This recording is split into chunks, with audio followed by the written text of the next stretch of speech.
Assalamualaikum warahmatullahi wabarakatuh. Mesin Solidarity Forever. Oke ya, gimana rekan-rekan semuanya? Apakah hari ini bahagia? Ya, semoga hari ini dan selanjutnya senantiasa bahagia karena bersyukur. Oke ya, untuk mempersingkat waktu, langsung aja masuk ke materi. Jadi saya ingin menjelaskan yaitu dengan materi pengkondisi sinyal.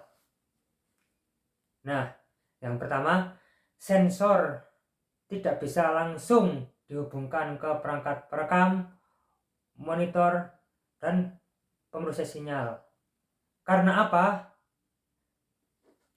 Yang pertama, yaitu sinyal terlalu lemah. Kemudian yang kedua, yaitu sinyal memiliki format yang berbeda. Kemudian yang ketiga, yaitu terdapat noise atau pengganggu-pengganggu pada sinyal tersebut. Nah, kemudian untuk mengatasi tiga permasalahan tersebut, maka diperlukan yang pertama amplifier untuk meningkatkan amplitudo. Kemudian yang kedua yaitu sinyal yang formatnya itu sudah dirubah agar sesuai dengan format keluarannya atau outputannya. Kemudian yang ketiga harus dilakukan proses filtering, yaitu membuang atau menghapus noise atau pengganggu pada sinyal tersebut. Nah, sekarang pengkondisi sinyal. Pengkondisi sinyal adalah suatu proses untuk mengkonversi suatu sinyal sesuai dengan interface pada elemen di sistem kontrol tersebut.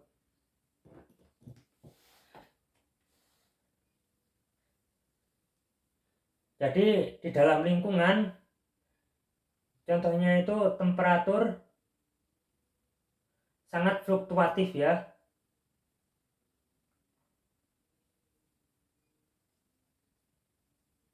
Nah, kemudian temperatur yang fluktuatif tersebut dideteksi dengan sensor.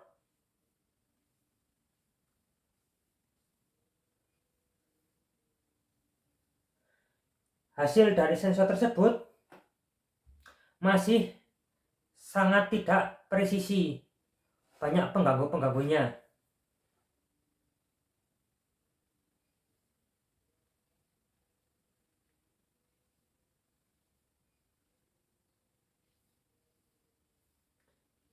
Nah, agar hasil pendeteksi dari sensor tersebut itu presisi, maka ditambahkan alat yang namanya pengkondisi sinyal. Nah, jadi hasil dari sensor tersebut bisa presisi dan ukurannya itu bagus. Begitu ya. Kemudian saya akan menjelaskan tentang gelombang fisik yang ada di alam. Jadi gelombang fisik yang ada di alam itu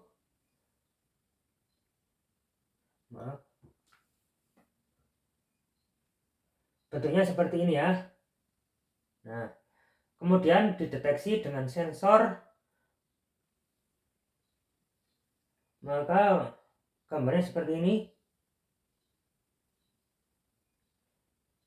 Bagian ini itu adalah noise,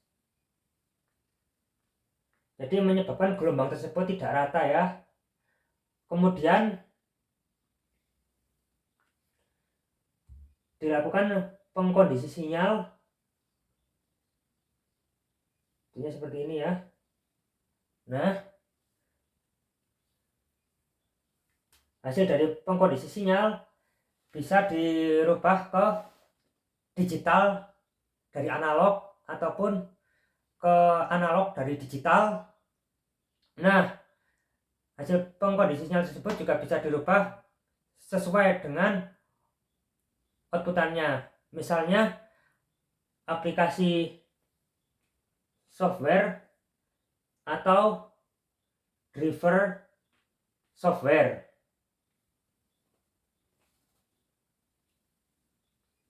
Nah,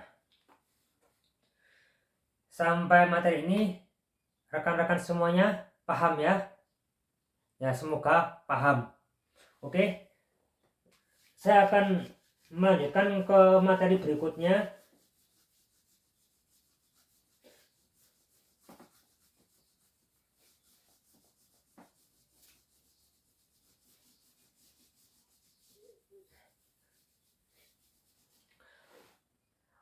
Materi berikutnya adalah jenis-jenis pengkondisi sinyal. Yang pertama adalah amplifier. Fungsinya untuk meningkatkan suatu amplitudo pada sinyal inputan. Nah,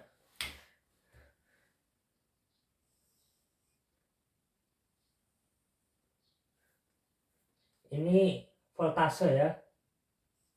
Ini waktu. Misalnya amplitudonya itu cuman segini, otomatis akan sulit deteksi kan. Maka dari itu, dengan amplifier, amplitudo dari sinyal tersebut diperbesar menjadi gelombangnya seperti ini. Ini voltase, ini waktu. Nah, simbol dari amplitudo tersebut berbentuk segitiga.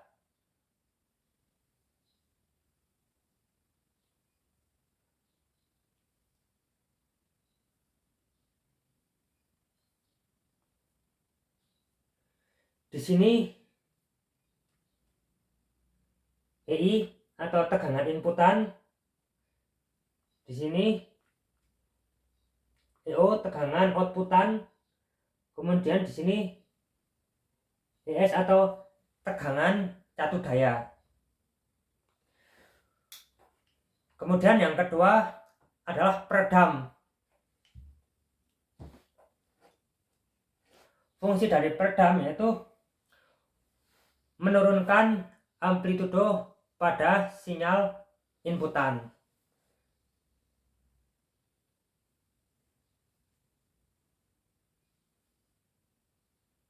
Ini voltase, ini waktu.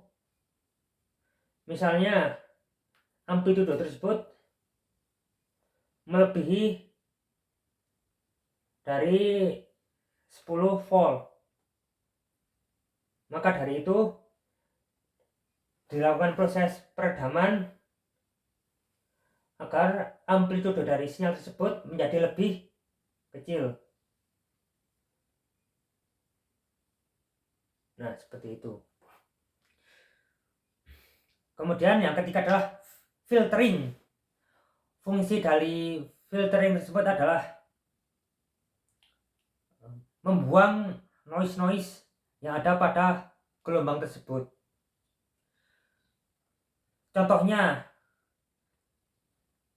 ketika kita melakukan wawancara di pinggir jalan, otomatis suara yang terekam tersebut tidak cuma dari proses wawancara kita, tetapi ada juga suara dari lalu lalang kendaraan bermotor atau mobil dan sebagainya. Otomatis suara menjadi kurang jelas.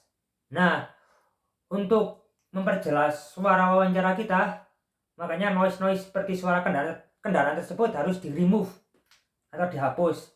Jadi wawancara yang kita lakukan akan lebih jelas dan hasil dari suaranya menjadi lebih bagus. Kemudian yang keempat adalah linearisasi, di mana linearisasi adalah mengkondisi keluaran dari sensor agar linear atau linier dari variabel proses atau dengan variabel proses. Nah, yang terakhir adalah konversi, di mana fungsinya yaitu mengkonversi perubahan resistansi agar sesuai dengan tegangan atau sinyal yang dibutuhkan.